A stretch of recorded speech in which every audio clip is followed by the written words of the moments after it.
I'm 25 years deep in the health and fitness field. I have a PhD in exercise physiology and nutrient biochemistry. I've done extensive research, both small and large scale.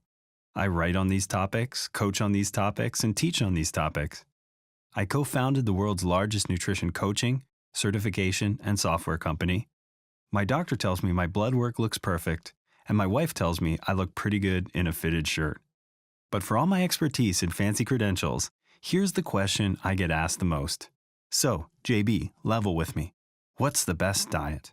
There's just the paleos warring with the vegans, warring with the carnivores, warring with the ketos, warring with the Dr. Oz followers, and all the people who just want to look and feel better, left scratching their heads on the sidelines. Wouldn't we all like to know the exact, perfect foods to eat and not eat to keep our waist trim, our biceps popping, our skin glowing, and our joints pain-free? Our mood stable, our disease risk low, and of course, our self-confidence sky high? Well, this is awkward, but I don't have the answer. Now, I don't have the answer because, well, it's complicated, but also simple. Despite what you may have heard from folks in the paleo, vegan, intermittent fasting, Mediterranean, ketogenic, or local organic free-range only camps, there's actually no such thing as one universal best diet. 3 reasons for that. Reason number 1, people are diverse. When you've spent the amount of time that we've spent, over 15 years, working with clients, over 100,000 of them, you realize that people are different. All 100,000 of them. Sure, our genes are pretty similar, and the basics of biology too. However, we've got breastfeeding moms who want to lose weight but don't have much time because they're raising a human, and they can't eat dairy or spicy food because it hurts the baby's tummy. We've got former college athletes with big appetites that don't match their current desk job level of activity, but who will put you in a headlock if you try to take away their pizza and beer. We've got animal rights activists who don't want their friends on their plates, and environmentalists who roll their eyes at the thought of eating an avocado in the middle of a Canadian winter. And we've got former dieters who fear fat, and others who cower at the thought of bread. So we tore up the one-size-fits-all diet plan a long time ago, because people are unique in terms of their body types, goals and limitations, eating experiences, taste preferences, budgets, nutrition knowledge, ability to apply that knowledge, schedules, ethnic and cultural backgrounds, activity levels, environments, and more. There's no way that one diet can be best for all these people and their various preferences, points of view, and proclivities. Can you imagine? I know you have a tight budget for food, but if you sell one of your children, you'll be able to afford the organic, free-range foods we recommend in our program. It's the only way. Or carbs. They're tasty. But on this program, you can't have any, because insulin is the enemy. So say goodbye to sugar, and pasta, and potatoes, and rice. Sorry, it's just what works. Or, sure, I understand the moral and ethical obligation you feel, but our ancestors ate animal foods, so you should too. Suck it up, throw some meat on the fire, and let's get this party started. If you want to make people cry, or punch you, those are great approaches. However, if you want to be someone who can affect change, you might try listening more to people's human needs and considering approaches that fit within their actual lives. Reason number 2, many diets are effective. You'd never know this if you got stuck at a table with a paleo, a vegan, and a low-carb lifer, but all 3 approaches can work, meaning they can get you the health and body you want, as long as a few conditions are met.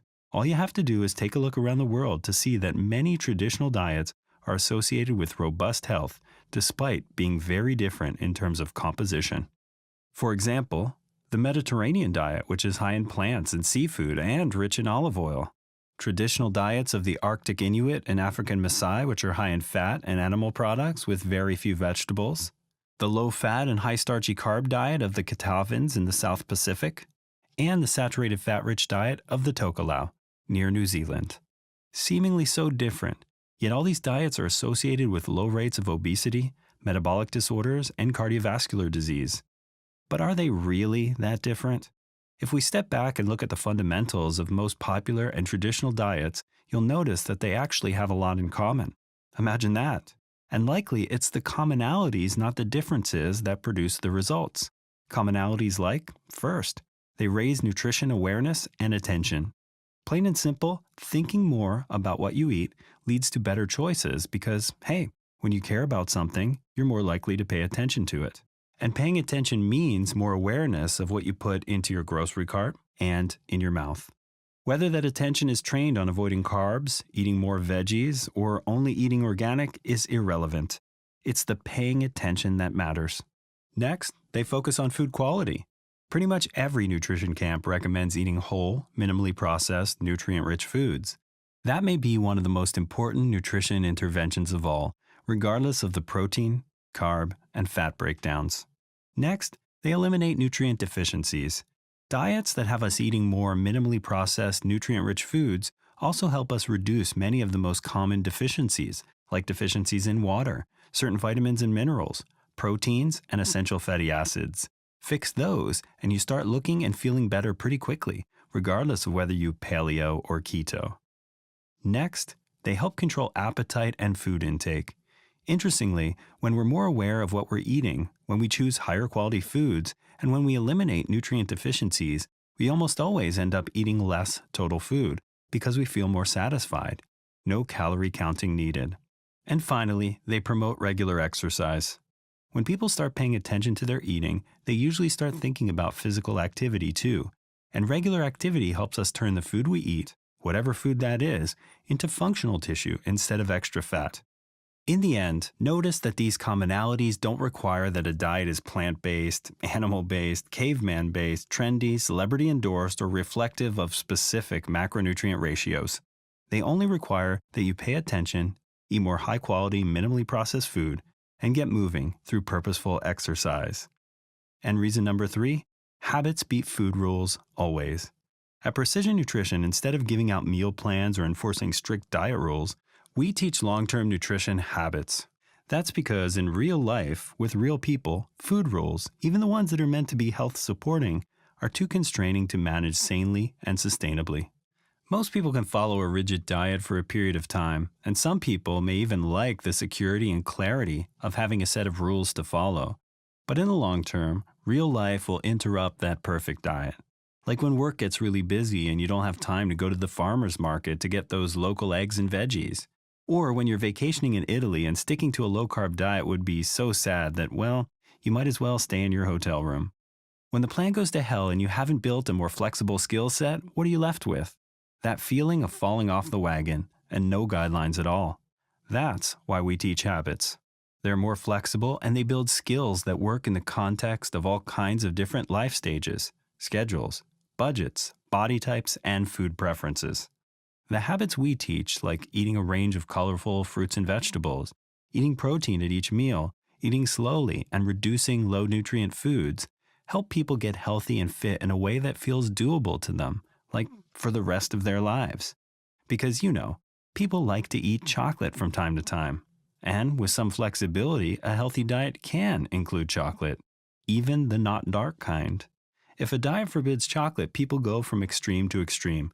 From no chocolate ever to eat all the chocolate. Sadly, their weight and their moods tend to follow these dramatic swings. In the end, instead of trying to find that elusive, single, perfect diet, think of yourself as a nutrition agnostic. Be open-minded and evaluate anything and everything that could work. Be flexible and willing to test new methods, and be humble and even ready to sometimes admit that you're wrong. Because if you fixate too much on food rules, you forget the most important thing, the person, you. Or if you're a coach, your client. So, can we get that drum roll again? The very best diet to follow actually is the one that helps you pay attention and care about what you're eating. The one that helps you eat more high quality and minimally processed food. The one that helps you get moving through purposeful exercise, and the one that you can actually stick to for the long run. Thanks for watching and listening today. Just so you know, Precision Nutrition is home to the world's top nutrition experts. We've been coaching clients and certifying professionals since 2005. Learn more at precisionnutrition.com.